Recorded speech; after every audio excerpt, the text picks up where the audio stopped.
که طرف مقابل میخواد تا شما قدرت پیدا نکنید چیه؟ راهبرد ما چیست در مقابل اونا؟ ببینید، خب طرف مقابل اولین مشکلش اینه که نمیخواد شما قدرتمند بشید. این اولین مسئله است. مثلا بحث هسته‌ای نیست.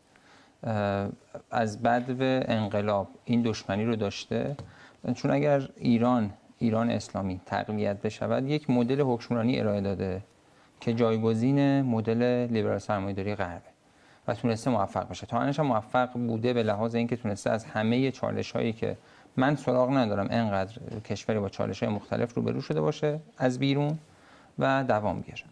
این اصل ماجرا.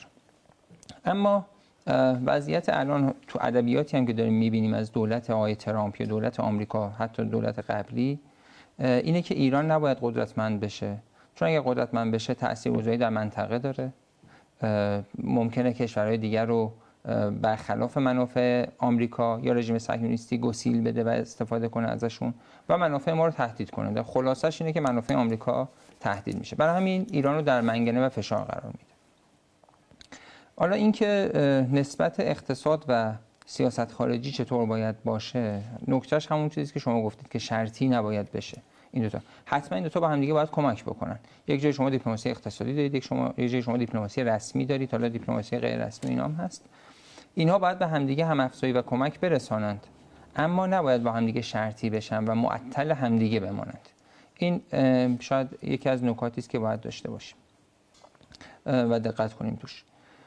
توی این فضا ما مسیری که رفتیم معمولاً این بوده که به عنوان تنها راه حل و تنها مسیر به بحث مذاکره نگاه کردیم. الان هم که باز دوباره ادبیاتش ایجاد شده و بحثش مطرح شده، باز بی‌دقتی داریم توی این موضوع. ببین مثلا آقای ترامپ یک یادداشت اجرایی امضا کرد. بعضیا تفسیرشون این بود که چون دستور اجرایی نبوده و یادداشت اجرایی بوده، چون دستور اجرایی مستقیما قانون میشه باید اجرا بشه، یادداشت نه، یادداشت سیاست گذاریه. تفسیر بعضیا تو ایران این بود که این به خاطر حسن نیت بوده و خواسته فضا رو باز کنه برای مذاکره.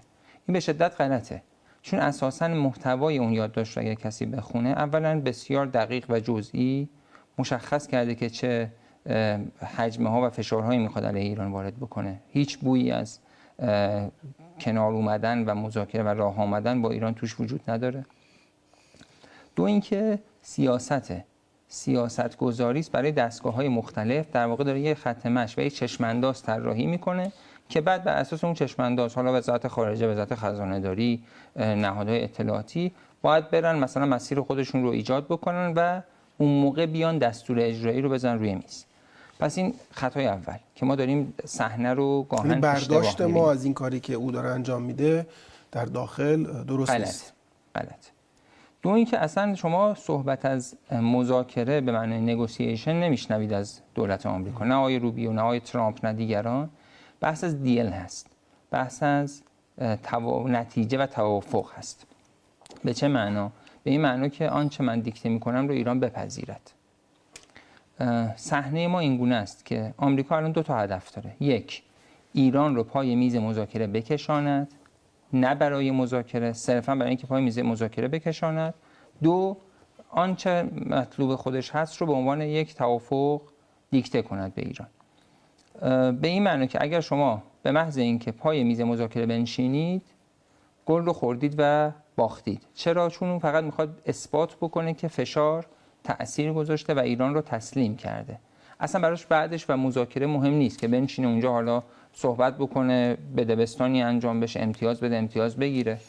صرف نشستن ما پای میز مذاکره الان در این وضعیتی که داریم در موردش صحبت میکنیم در سیاست آمریکا به معنای پیروزی آمریکاست که توانسته اثبات بکند که ایران علیرغم مقاومت‌هاش شکست خورد. و بعد از اون هم باز دوباره توافق به معنای نتیجه گفتگو و مذاکره نیست. توافق معنی اجبار هست، فشار هست، دیپلماسی فشار هستش که اتفاق بیفته. لذا این مسیری که داریم مسیر همواری نیست. نمیگیم مذاکره نکنیم. طرف مقابلی نیست برای مذاکره کردن که شما بخواید باهاش مذاکره بکنید الان و به نتیجه برسید. نمیگیم مثلا 70% ما 30% اونها، 50-50 هم نمیگیم، حتی 30% ما 70% اونها هم الان بسترش نیست برای مذاکره. طرف مقابل میگه بیا با من عکس بگیر، من نشون بدم که تسلیم شدی، بعد هرچی من گفتم باید بپذیری چون تسلیم شدی.